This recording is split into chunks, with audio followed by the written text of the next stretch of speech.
नमस्कार दोस्तों, एक बार फिर से आपका स्वागत है target with Goswami YouTube channel में। मैं सुनील गोस्वामी। बायोलॉजी की सीरीज हमने स्टार्ट की थी जिसमें 450 प्लस एमसीक्यू हम डिस्कस करने वाले हैं। पार्ट 1 और पार्ट 2 मतलब अभी तक हम 50 क्वेश्चन है वो डिस्कस कर चुके हैं और पार्ट 3 आज हम डिस्कस करने वाले हैं। तो बेहतरीन क्वेश्चन है। आपके आने वाले एग्ज़ाम एचएसएससी के जितने भी एग्ज़ाम होंगे, चाहे एसएससी के हो, सभी के लिए ये इंपॉर्टेंट है और रेलवे एग्ज़ाम के लिए भी। तो चलिए शुरू करते हैं बिना टाइम वेस्ट करते हुए। फर्स्ट क्वेश्चन है, निम्नलिखित में वह जानवर कौन सा है जो भारत से हाल ही में लुप्त हो गया है? सुनहरी बिल्ली, चीता, वूली वुल्फ या फिर गेंडा?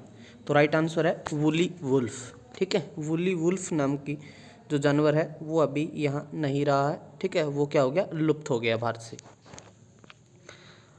अगला क्वेश्चन देख लेते हैं। वनस्पति प्रजनन द्वारा एक ही पौधे से प्राप्त संपूर्ण जो है संतति को खालिस्तान कहा जाता है? क्लोन, शुद्ध वंशक्रम, अंतः प्रजात वंशक्रम या वंशावली क्रम? तो राइट होगा वंशावली क्रम। ठीक है, D is the right answer. Sponge क्या होता है? कवक, जीवाश्म, पादप या फिर पशु? तो स्पंज क्या होता है? पशु होता है। D is the right answer. ठीक है, ऐसे युगल जिसका रुधिर वर्ग क्रमशः ए और बी है के बच्चों में निम्नलिखित में से कौन सा रुधिर वर्ग पाया जाएगा?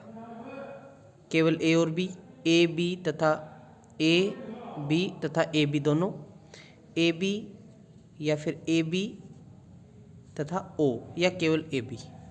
तो राइट आंसर क्या होने वाला है? तो इसके अंदर या तो उनका क्या मिलेगा, ए या बी या फिर ए बी। ठीक है, या तो ए या बी या फिर ए बी। तो इसमें बी राइट होगा। नेक्स्ट है क्वेश्चन नंबर 55। निम्नलिखित में से कौन सा रोग वायरस से उत्पन्न होता है? पोलियोमाइलेटाइन, मलेरिया, कुकर खांसी या फिर दांत? तो राइट होगा पोलियोमाइलेटाइन। ठीक है, ए राइट होगा। नेक्स्ट है, निम्नलिखित में से विटामिन B1 कौन सा है? रेटिनॉल, थायमिन, रिबोफ्लेविन या एस्कॉर्बिक एसिड? तो इसकी एक ट्रिक है, रथ एक टॉफ़ी है। रेटिनॉल आप याद सकते हो उसे, थायमिन, ठीक, एस्कॉर्बिक एसिड, कैल्सीफेरॉल, टेकोफेरॉल, ऐसे याद कर सकते हो उस ट्रिक से आप। ठीक है, समझ आ गया? तो 56 का राइट आंसर होगा थायमिन। ठीक है, B1 को क्या बोलते हैं? थायमिन। देखिए, रथ रेटिनॉल और उसके बाद ए का रेटिनॉल होता है और B1 का थायमिन। निम्नलिखित में से कौन सा कथन सही है? अधिसंख्य जीवों में आनुवंशिकी या जीन मतलब पदार्थ DNA होता है। अधिसंख्य वायरसों और जीवाणुओं में जो है जीनी पदार्थ RNA होता है। सभी वायरसों और आनुवंशिकी पदार्थ में DNA होता है, या सभी वायरसों में आनुवंशिकी जीनी पदार्थ RNA होता है? तो राइट आंसर होगा ए, अधिसंख्य जीवों में आनुवंशिकी पदार्थ DNA होता है। अगला है, रोगजनक जीवाणु निसारित क्या करते हैं? प्रतिजनन, प्रतिरक्षी, हार्मोन या इंटरफेरोन? तो राइट आंसर होगा प्रतिजनन। पार्किंसन रोग के इलाज को विकसित करने में महत्वपूर्ण योगदान देने के लिए निम्न में से किसे नोबेल पुरस्कार प्रदान किया गया है? Arvid Carlsson, Walter Kohn, Robert V Laughlin या फरीद मुराद? तो राइट होगा वाल्टर कोहन, बी राइट होगा। निम्नलिखित में से खाद्य पदार्थों में से किसमें लोहे की मात्रा अधिक होती है? चावल, सेब, दालें या संतरा? तो इजी सा प्रश्न है, सेब राइट होगा। हेजा के रोगाणुओं की खोज किसने की थी? Robert Koch, Rene Laennec, Dresser या हैंसन? ऐसे क्वेश्चन बहुत बार आते हैं, तो रॉबर्ट कोच राइट आंसर होगा। अगला है, मधुमेह जो डायबिटीज़ के रोगियों द्वारा प्रयोग में लाए जाने वाले स्वीटेक्स में कितनी ऊर्जा होती है? 5 कैलोरी, 10 कैलोरी, 100 कैलोरी या 0 कैलोरी? तो राइट होगा 5 कैलोरी। क्वेश्चन नंबर 63, मानव शरीर में सबसे अधिक मात्रा में कौन सा तत्व पाया जाता है? ऑक्सीजन, कार्बन या फिर लोहा या फिर नाइट्रोजन? तो सबसे ज़्यादा ऑक्सीजन होता है। प्रकाश संश्लेषण के समय जो मुक्त होने वाली ऑक्सीजन कहाँ से आती है? कार्बन डाइऑक्साइड से, जल से, या क्लोरोफिल के टूटने से, या वायुमंडल से? तो किससे आती है? वाटर से, जल से। अगला है जो प्रौद्योगिकी है, टेक्नोलॉजी है, मिशन में निम्नलिखित में से क्या शामिल नहीं है? तिलहन, दालें, मकई या सब्जियां? क्या इनमें शामिल नहीं है? तो सब्जियां इसमें शामिल नहीं है। भारतीय वनस्पतिक सर्वेक्षण जो हम बात करें बायोटेक्निकल सर्वे ऑफ होता है जो ऑफ इंडिया का मुख्यालय कहाँ है? भारतीय वनस्पतिक सर्वेक्षण है जो बॉटनिकल सर्वे ऑफ इंडिया का मुख्यालय लखनऊ, दार्जिलिंग, कोलकाता या उटकमंडे, कहाँ पर है ये?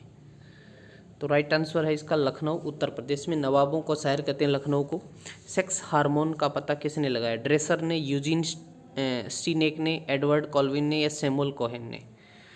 तो किसने पता लगाया था इस हार्मोन का? तो इसने यूजीन स्टीनेक ने। ठीक है, बी राइट होगा इसमें।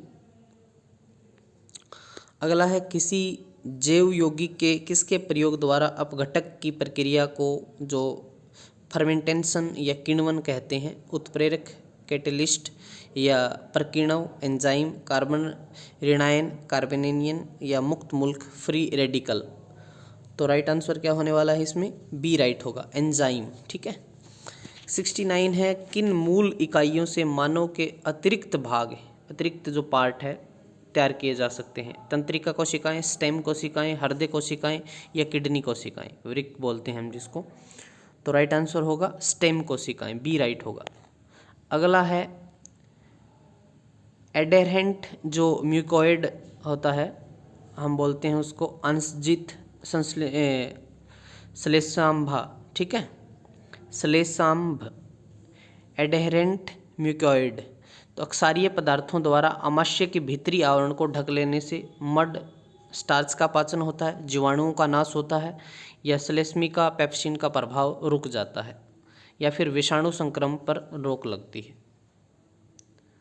चलिए, तो राइट आंसर क्या होगा इसका? Question number 70। तो राइट आंसर होगा जो एडेरेंट होता है उस पर पेप्सिन का प्रभाव रुक जाता है। जो श्लेष्मिका पर है पेप्सिन का प्रभाव क्या हो जाता है? रुक जाता है।